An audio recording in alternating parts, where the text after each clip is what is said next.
Bonjour et bienvenue dans le studio de Dukascopy TV à Genève pour aborder le sujet des développements diplomatiques à Genève et dans la région. J'ai le plaisir d'accueillir l'ambassadeur Dr Lucius Vasecha. Il est président du club diplomatique de Genève. Soyez le bienvenu, monsieur Vasecha. Merci beaucoup.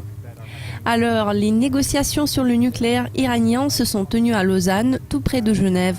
Il existe de grandes différences d'opinion à ce sujet entre les pays qui ne sont pas satisfaits des négociations en question. L'Europe et les États-Unis jouent le rôle de locomotive dans ces négociations. À votre avis, serait-ce un succès si un accord pouvait être atteint dans ce cas-là ?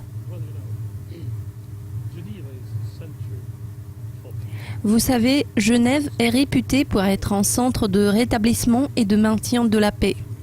Tout ce que nous pouvons faire ici à Genève afin d'améliorer des relations bilatérales et multilatérales qui laissent à désirer en ce moment devrait être considéré comme étant une chose tout à fait positive. Nous devons aller de l'avant tout en nous rendant compte de ce que plusieurs problèmes devraient être résolus avant une normalisation effective des relations entre les pays occidentaux et l'Iran.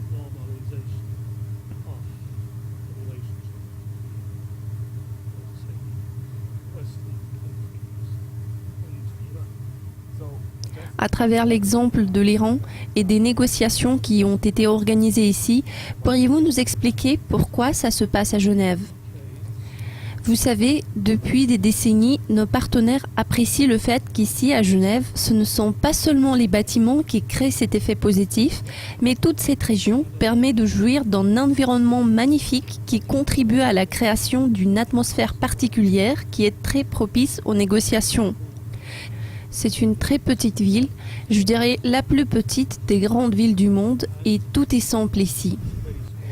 Notamment, il n'y a pas de problème majeur en termes de sécurité, il n'y a pas de problème d'infrastructure. Toutes les délégations jouissent d'un excellent accueil et des bonnes installations.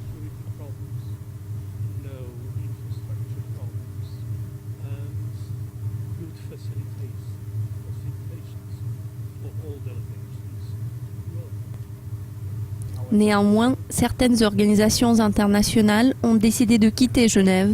Parfois, c'est en raison du coût, parfois pour d'autres motifs. Ce mouvement peut-il être arrêté à votre avis ? En règle générale, ceux qui partent de Genève sont principalement le personnel technique. C'est évidemment à cause des prix.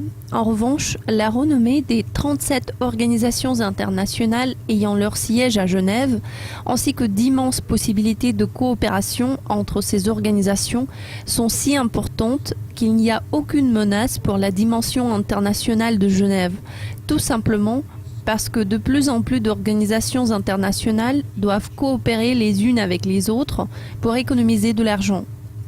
Il est intéressant de noter que les organisations internationales qui ne sont pas présentes à Genève ne tardent pas à ouvrir des bureaux de liaison ici parce que le noyau se trouve ici.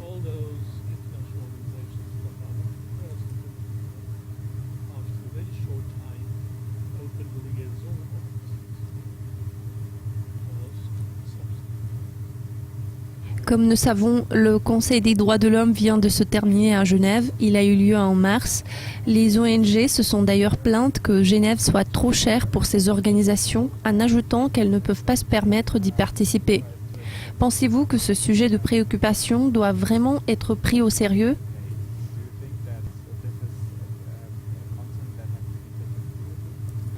Oui, je pense que les autorités suisses et les autorités locales de Genève prennent cette question très au sérieux et cherchent à faciliter le travail de ces organisations à chaque fois qu'elles en ont l'occasion.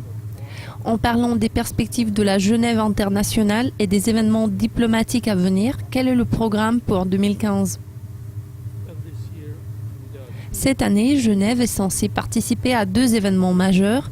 Comme vous le savez, le programme des Nations Unies visant à lutter contre la pauvreté dans le monde entier, le millénaire, doit être renouvelé.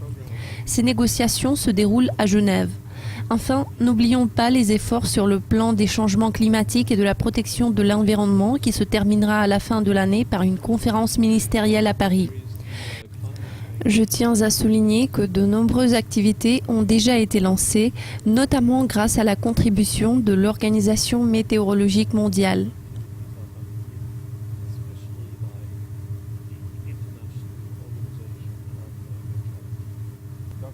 Docteur Lucius Vassécha, tous mes sincères remerciements pour votre participation dans notre émission, je vous en prie. Merci de nous avoir suivis. Cliquez sur le site de Dukascopy TV pour plus de mises à jour financières et d'interviews exclusives. Je vous souhaite un bon week-end. Yo